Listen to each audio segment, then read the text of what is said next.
Hi everyone, welcome to another episode of the Caregiver and Spoonie podcast. I'm your host, Jordan Banderas.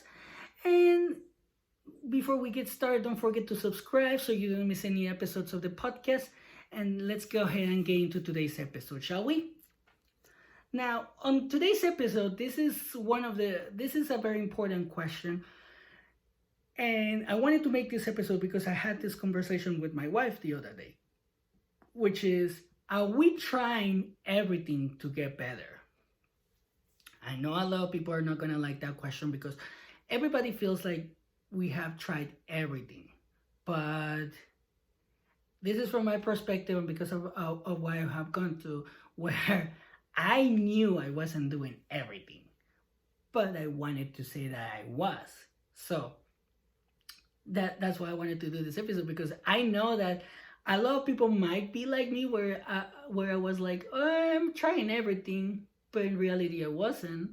So I wasn't getting any better in regards to my PTSD or things like that. So, and like I have mentioned before, like within 6 months of therapy, I wanted to quit because I thought I had done everything and I was like, I'm done. But I wasn't. Again, so I wasn't doing everything. And the question I have for you is like, are you doing everything to get better? Now, I'm not judging you. I'm just trying to make you understand that sometimes we have to do more than what we're doing right now in order for us to get better.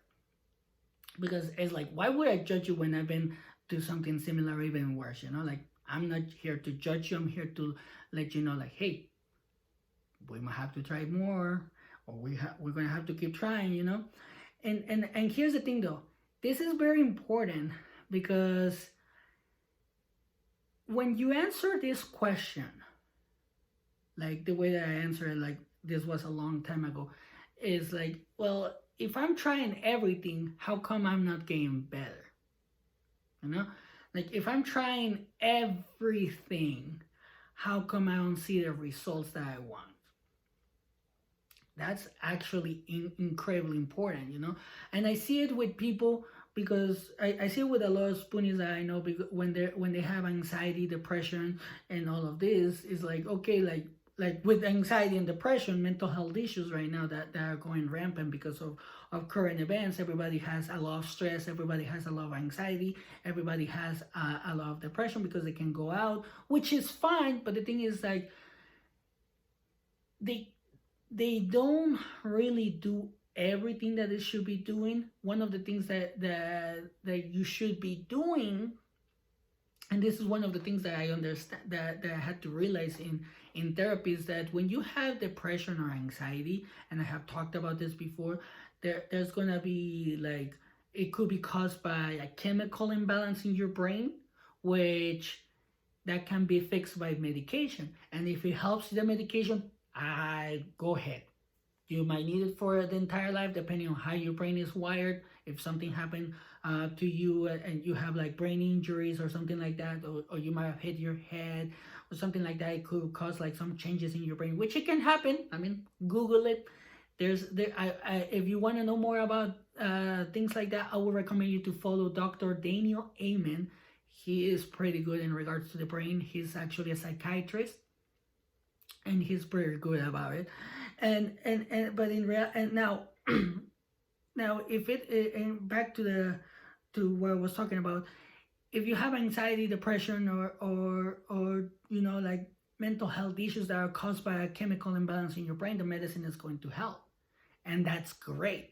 Now, if it's emotional, if it's because we can control our emotions and that makes us anxious, we can control our thoughts and that makes us anxious, or that makes us depressed, and or is causing whatever is going on in our bodies, then the medicine is not going to help. So what do you do in those type of situations? And this is one of the things that I realized when I went to therapy, is that with PTSD, what they do now a lot of the times is that they're treating the symptoms, or with mental health issues, or even like chronic pain or chronic illnesses, they're treating the symptoms. doctors are treating the symptoms. They're like, oh, you have depression, you have anxiety, take this pill, take this, take that. But we're not treating the root cause. And that's what I'm saying. Like, are we doing everything to get better? Because when we don't treat the root cause, how are we supposed to get better? You can take all the medicine that you want. Like I said, if it helps you, great. And if you're taking medicine, I will never say never stop taking your medicine. Talk to your doctor first. Never stop taking your medicine just because. Talk to your doctor, because if you stop taking your medicine because it's not working, then you really are not doing anything to get better, because it can get worse. You might not see that it's helping you to the way that you want to, but it might be helping you just a little bit. So never stop taking your medication. Talk to your doctor first. But anyway, so if we don't treat the root cause, like what's causing us to be anxious, with me, I guess everybody's different, but with me, the reason why I was having so much anxiety, it's because I keep having these thoughts that I needed to fit in. Like, I need to fit in with people, I need to be accepted because that's the way that I was raised, and that will give me so much anxiety. Now, I don't give a fuck. Like, I don't care if you like me or not. I'm just going to be me, and I don't have that much anxiety. Yeah, sometimes I get anxious and things like that, but thanks to therapy, again, I was able to realize or ask the right questions to myself as to what's causing the anxiety, so I could figure out the root cause. Like, if I'm angry, I ask myself, how come I'm angry? And then I will find the answer. Like I mentioned at one point, your brain is like Google. You have to ask the right questions to get the right answers. And same thing with anxiety, same thing with depression. And the thing is, like, a lot of people, and I include myself on this. Before I went to therapy, I didn't want to go to therapy, because I honestly thought that therapy was for, and I don't mean to offend anybody, but I honestly thought it was for crazy people. That's the way that I was raised. Every time that I would see somebody going to therapy, everybody will say, oh, that's because he's crazy. So I didn't want to be labeled as crazy. I didn't want to be labeled as something that I was not, because my PTSD is due to things that I saw that cause emotional distress, things that happened in my life, like the abuse, all of these things that happened that I have talked about. So I had to deal with it. That was the root cause of my anger and my PTSD. So I had to go fix it. I had to understand why that was causing me so much emotional distress to cause me PTSD. And then I went to therapy, and I was able to actually be able to deal with it. But now a lot of people don't want to deal with those type of things. We expect a pill or a doctor to find the solution for us. And like I said, like, if the mental issue that you're having, like, for example, if it's bipolar or something like that, that's a chemical imbalance. Or a bad wiring in your brain. Something there's like schizophrenia, things like that. That's pretty much some of the things that could happen, And it can be caused by brain injuries as well. There's so many things that could cause mental health issues. And if the medicine helps you, then great. But if it's not helping you, then there's something deeper. And I realize that. I always tell this to everybody that tells me, like, oh, my medicine is not working, like, it's not helping me with my anxiety. And I tell them, like, well, and this is why I said this to somebody at work, is like, if your medicine is not helping you, it's because the issue might be deeper than you think. And the person kind of gave me this look like, you're right, but at the same time, the person was all like, no, I don't want to deal with any of that. I need to focus, So don't at that point, I'm gonna be like, then we're not trying everything to get better, right? At that point, you can see why I say, like, are we trying everything to get better? Because if you're anxious, if you're having anxiety, if you're having all these issues, and you know deep inside you that the issue is deeper than you think. Like I knew when I was diagnosed with PTSD, I was like, I knew it. You know, like you will know, you will realize that you're trying to hide something. It could be abuse, it could be something that happened to you that's making you feel ashamed, but you shouldn't be ashamed of it. Just you at that point, and again, I'm okay with going to therapy. You don't have to tell anybody. Like, I'm being very open because I want you to understand that it's okay to go to therapy. That doesn't mean that you're crazy or that you couldn't handle your life. It's just that there's so many things that have happened in your life that you didn't know or you were not taught how to deal with them. That's the way to put it.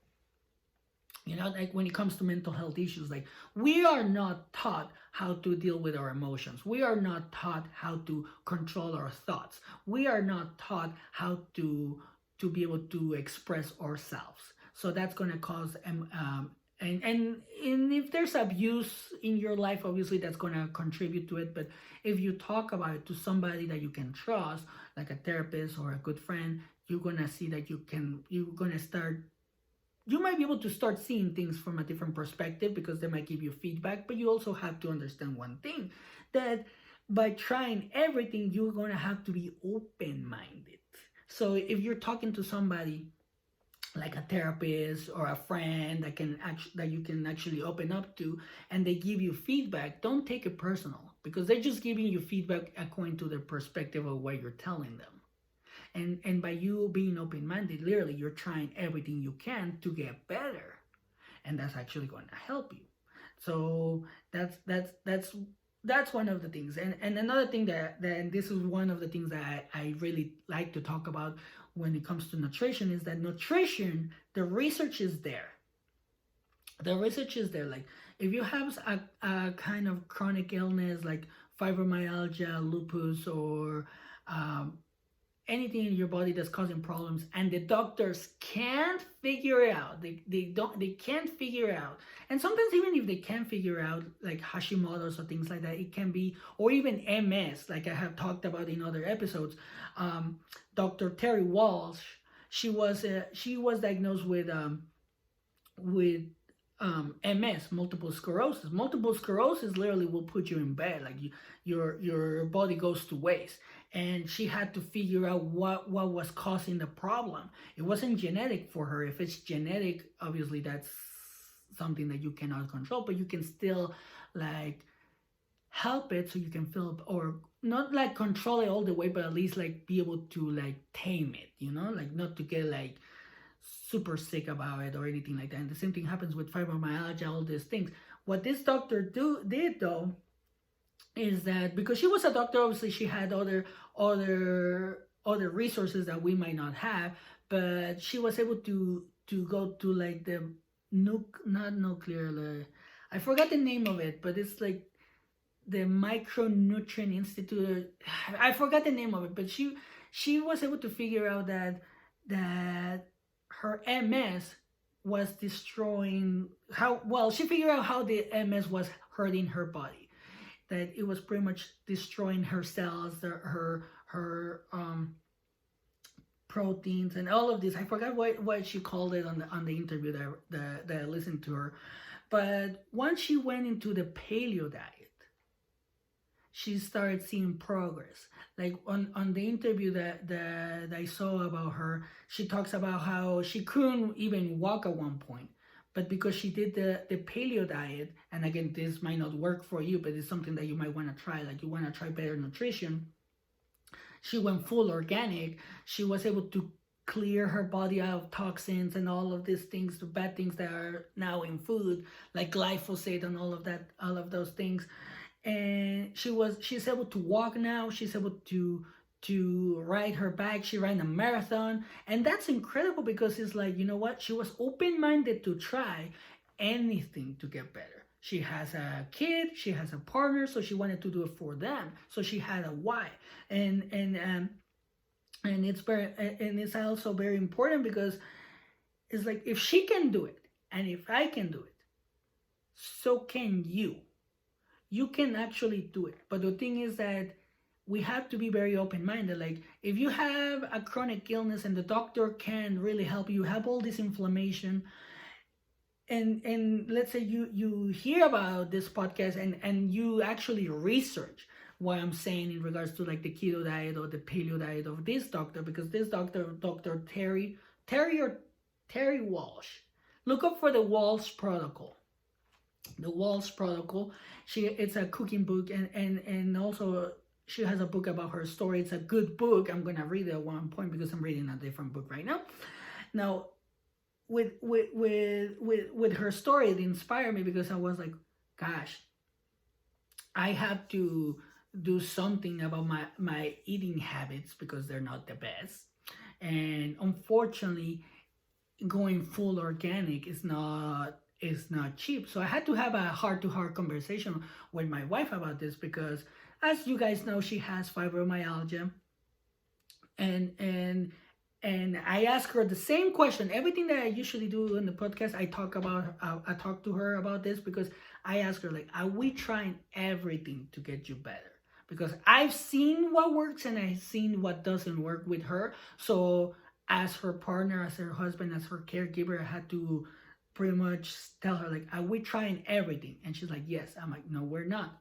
And here's the reason why: because we're not eating as healthy as we should be, and because of fibromyalgia and her chronic illnesses that she has, I'm like, I want to try different food, like more organic, because you might say like, oh, I have eaten the same thing over and over and over and over and over and again all my life, but so it hasn't made me sick. So I don't think that's it. But do you really know that? Because one of the things that we don't know and we don't understand, and it's something that I listened to this doctor as well the other day. I forgot his name. And again, all of this information it's on the internet. Even though I don't remember the names of the doctors, sometimes you can actually do your own research and see that what I'm saying is actually true. Like, it happened to me with milk. I used to drink milk all the time, and then all of a sudden I can't. It's because your body might be okay with it at one point, but depending on how it affects your body, what's going to happen is that wherever it starts to affect, it gets destroyed. Like, there are certain foods that you might be allergic to, but the allergy might be so small that you might not pay attention. But if you keep doing it over and over and over again, your body's going to be like, you know what? Screw you. You're putting things that I don't like, so I'm going to act up. And then your body's going to start attacking itself and do all of these things. And that's pretty much what I said. Like, are we trying everything? Like, if you're trying everything, let's say for chronic pain, but it's not helping, have you tried different foods? There are tests out there that can tell you what are you allergic to. And you might be like me. Like, I'm not allergic to anything. I have eaten the same things over and over and over again in my entire life, and all of a sudden, like, I start getting inflammation all over my body, but you don't even know why. And then I start, what I did in my case, I started like cutting foods off, and I noticed a change. One of the things that I can change, and I'm gonna be very honest because I like to call myself out because this reminds me that I need to change that. Candy. Every time I eat candy, my inflammation goes through the roof. I'm like, it must be the sugar. But sugar is so addictive. So it's like, I'm not trying everything right now because I can't cut sugar. The last time I cut sugar so much, I had withdrawals. And you can have withdrawals from sugar. Google it. I had to Google it because I was like, what the hell did I do? Like, did I take one of my wife's pills by accident? And when you decide to try everything just to get you better, another thing that you have to do is that you have to step out of your comfort zone. So you have to be open-minded, extremely, like, radical open-minded. You know what? Like, yeah, I'm gonna try that. I'm gonna try this food. I'm gonna try that. Like, like, you're gonna do all of these things, but you also have to step out of your comfort zone. When you step out of your comfort zone, you're gonna be more willing to try new things. And that's pretty much what stops us. We don't want to get out of our comfort zone because we don't know if it's going to work. We have already tried, according to ourselves, or according to the lies that we tell ourselves, we have tried everything, but have we? So just ask yourself that question. Have I tried everything? Have I done enough research to get better? Am I following what the doctor says? Because sometimes we don't really follow what the doctor says. Like if the doctor, let's say, like, this is not my wife, but I know somebody that got a test done to see what this person was allergic to, and the person was allergic to like peanuts or something like that, but it was like very small, it wasn't like a bad allergy. It wasn't like where it will, like, the person will die, but the person keeps eating peanuts, and the person keeps getting sick and sick and sick. And I'm like, dude, just stop eating peanuts. And the person is all like, no, I love them. I'm like, why don't you just stop? Like, it's not helping you. And what the person says is like, well, it's just that if I don't eat it, I feel anxious. And I'm like, dude, you're not doing anything to help yourself. So the question that I leave you with is like, are you trying everything to get better? I know that I haven't tried everything to get better, but do you know? Like, sometimes we just have to be very open with ourselves and answer the question, like, to say like, no, I haven't, because I wanna change my diet, even though I think that my diet is not hurting me. And I'm talking about myself. I know that I have to, but it's hard. I'm not gonna lie. And it's like what somebody says this. Eric Thomas says this. If it was easy, anybody could do it, but it's not easy. So you have to be strong in order for you to do everything to get better, and that's pretty much why I wanted to do this episode, because it is so hard to try everything, because you might not have the money, which is fine. Obviously, you don't have to go broke to get better, because that's going to bring more stress in your life, and obviously it's going to affect you in different ways. So don't go broke for it. Just keep trying little things at a time. Again, it's a step by step. Start little. Try to see small changes. Try to see if you are actually getting help by the changes that you're making. Like, you have to be very aware of that. You have to become super aware, hyper aware of that. Like before I was getting so tired, like because of my heart issue that I had before, I've been having to eat better, healthier, like more vegetables and fruit, and I have noticed that I'm not as tired anymore.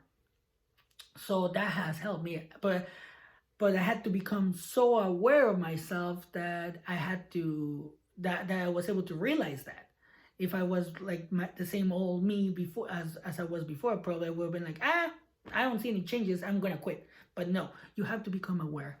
So anyway, that's pretty much what I wanted to talk about today. Thank you for your time. Thank you for your support, your feedback, your emails. I really, really appreciate it. Thank you for sending me your messages, and thank you for everything that you do to improve the podcast. Thank you for sharing and everything. But don't forget to share, like, and subscribe. And also don't forget to follow us on TikTok, Instagram, Facebook, and YouTube. And if you want to share your story, don't forget to send it to me at the Caregiver and Spoonie@gmail.com. And also, I really, really appreciate it. Thank you for all the new followers, the new supporters, the new listeners. I really, really appreciate it. Let's keep making this community grow, so everybody can get the support that they need. And as always, always take care of yourself. Have a great day.